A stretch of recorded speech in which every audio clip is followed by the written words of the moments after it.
In front of me is HUAWEI Pura 70 Pro, and today I would like to show you how you can manage apps permissions. Begin by opening Devices Settings. Now scroll down to click on Privacy section over here and tap on Permission Manager on the left.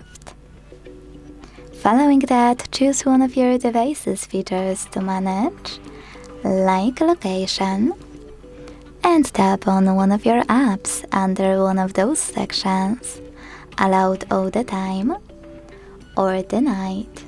I will go with gallery from denied one. Now apply one of those options by clicking on the best one for you. As each time, allow only while in use or deny.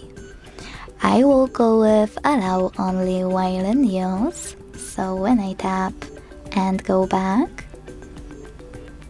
I can see that gallery just gained access to my device's location while I'm using this app. But you can always go back, pick any feature just to find an app you wish to manage,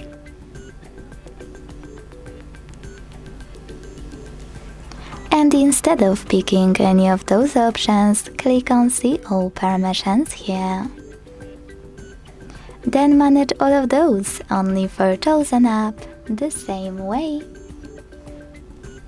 Thanks so much for watching. If you enjoyed this video, don't forget to leave a like, comment and subscribe. Bye!